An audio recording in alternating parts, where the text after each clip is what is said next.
अस्सलाम वालेकुम दोस्तों। आज जामिया मिल्लिया इस्लामिया को नास की तरफ से A++ ग्रेड मिला है। इस खुशी के मौके पर आज हम उस इंसान की सवाने हयात का तज़किरा करेंगे जो अगर नहीं होते तो शायद जामिया मिल्लिया इस्लामिया 1923 में ही ख़त्म हो जाती। तो वक्त को ज़ाया किए बगैर वीडियो को शुरू करते हैं। अब्दुल मजीद ख्वाजा रहमतुल्लाह अलैह की पैदाइश 1885 1885 में अलीगढ़ में हुई थी। उनके वालिद का नाम ख्वाजा मोहम्मद यूसुफ था और वो एक वकील थे। ख्वाजा यूसुफ सर सैयद अहमद ख़ान की तहरीक से मुतासर हुए थे और उनके हामी थे। सर सैयद अहमद ख़ान चाहते थे कि हिंदुस्तान के मुसलमान अंग्रेज़ी किताबों को पढ़ें और अंग्रेज़ी सीखें। ख्वाजा मोहम्मद यूसुफ का मानना था कि western style scientific education Hindustan के मुसलमानों के समाजी और मुआशी तरक्की के लिए बहुत अहम और ज़रूरी है। इब्तदाई तालीम तो अब्दुल मजीद ख्वाजा साहब ने घर में ही असातिज़ा के ज़रिए हासिल की और अरबी, फ़ारसी, उर्दू और कुरान को पढ़ा और समझा। उनके वालिद ख्वाजा मोहम्मद यूसुफ उन्हें मगरिबी तरीके की तालीम, वेस्टर्न स्टाइल की एजुकेशन देना चाहते थे। इसलिए उन्होंने अब्दुल मजीद ख्वाजा साहब को 1906 में कैम्ब्रिज यूनिवर्सिटी भेज दिया और कैम्ब्रिज में ख्वाजा साहब हिस्ट्री से ग्रेजुएट हुए और 1910 में उन्हें बार बुला लिया गया। वहाँ पर उनके हम असर जवाहरलाल नेहरू, शाह सुलेमान और अल्लामा इकबाल थे और ये लोग वहाँ वकालत की तालीम हासिल कर रहे थे। अब्दुल मजीद ख्वाजा साहब ने कैम्ब्रिज से ही वकालत किया। उस वक्त गांधी जी साउथ अफ्रीका में सत्याग्रह कर रहे थे जिसके इंग्लैंड में भी मशहूर हो गए थे। वहीं पर अब्दुल मजीद ख्वाजा साहब ने पहली बार गांधी जी के बारे में सुना और उनके मुरीद हो गए।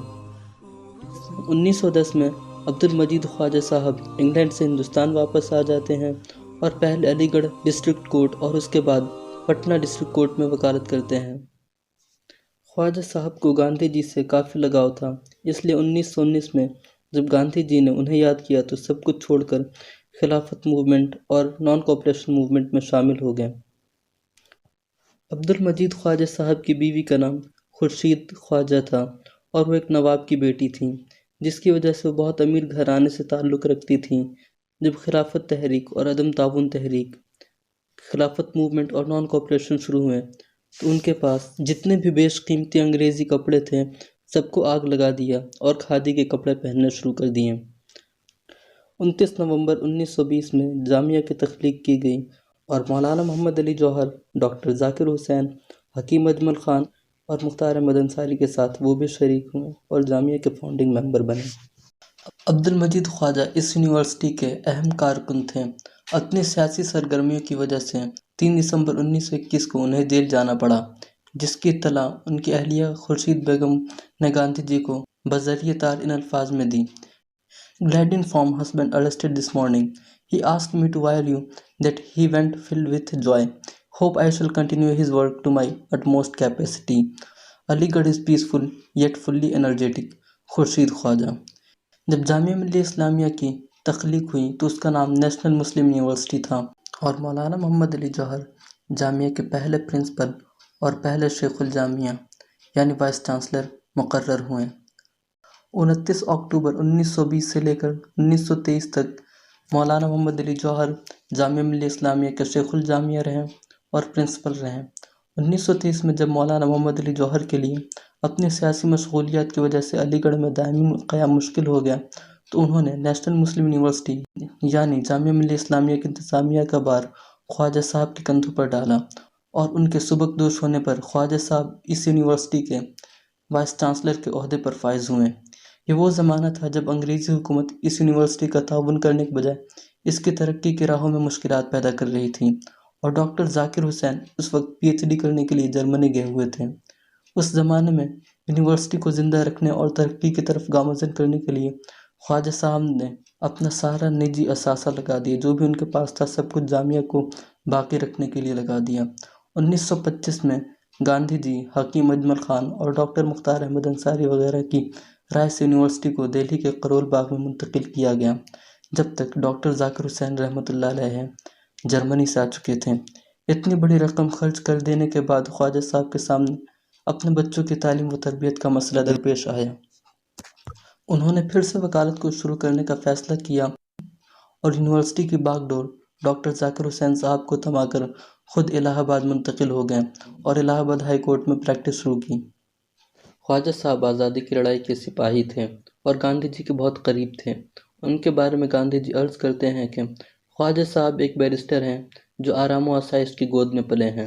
میں ان کو ایسے انسان کی طرح جانتا ہوں جنہیں اپنے خوبصورت خد و خال کے بانکپن کا احساس تھا اور اس کو اجاگر کرنے کے لیے وہ بازار میں دستیاب بہت عمدہ وسیلے ہوئے۔ یورپین کپڑے زیب تن کرتے تھے، لیکن آج میں ان کو عملی طور پر ایک فقیر پاتا ہوں۔ وہ بہادر اور سچے مسلمانوں میں سے ایک ہیں۔ وہ ہندوستان کو اتنی ہی گہرائی سے پیار کرتے ہیں جتنا اسلام کو۔ ڈاکٹر مختار احمد انصاری جامعہ ملیہ اسلامیہ کے دوسرے امیر تھے، دوسرے چانسلر تھے۔ 1936 میں ڈاکٹر مختار احمد انصاری کی وفات کے بعد ڈاکٹر ذاکر حسین، جو اس وقت جامعہ ملیہ اسلامیہ کے وائس چانسلر تھے، انہوں نے پھر سے خواجہ صاحب کو یاد کیا اور خواجہ صاحب ایک بار پھر سے جامعہ ملیہ اسلامیہ کو سہارا دینے کے لیے آئے اور جامعہ ملیہ اسلامیہ کے امیر یعنی چانسلر مقرر ہوئے۔ 1942 میں خواجہ صاحب کو دل کا دورہ پڑا۔ اس کے بعد 1948 تک کا دور ان پر بہت برا گزرا۔ وہ پارٹیشن کے سخت خلاف تھے۔ انہوں نے ہمیشہ ٹو نیشن تھیوری کو پوری طریقے سے ریجیکٹ کیا۔ انہوں نے پورے ہندوستان کا دورہ کیا اور ہندوستان کے مسلمانوں کو پارٹیشن کے خلاف کھڑا کرنا شروع کیا۔ وہ اور ان کے کچھ ساتھیوں نے آل انڈیا مسلم مجلس کو قائم کیا اور خواجہ صاحب اس کے پریزیڈنٹ چنے گئے، جس کا مقصد پارٹیشن کو روکنا تھا۔ لیکن مولانا ابوالکلام آزاد کی طرح خواجہ صاحب اور ان کے ساتھی بھی پارٹیشن کو روک نہ سکیں اور وہ لوگ ناکام ہو گئے۔ 1948 میں گاندھی جی کے اسیسینیشن کے بعد وہ ٹوٹ گئے اور گوشہ نشینی اختیار کر لی۔ خواجہ صاحب ایک ایسے انسان تھے جنہوں نے گاندھی جی کی وفات پر قرآن شریف کی تلاوت کی تھی۔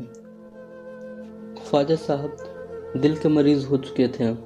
1936 سے لے کر آخری وقت تک وہ جامعہ ملیہ اسلامیہ کے چانسلر رہے۔ 2 دسمبر 1962 کو انہوں نے اس دنیا فانی کو الوداع کہا اور اس دنیا سے چلے گئے۔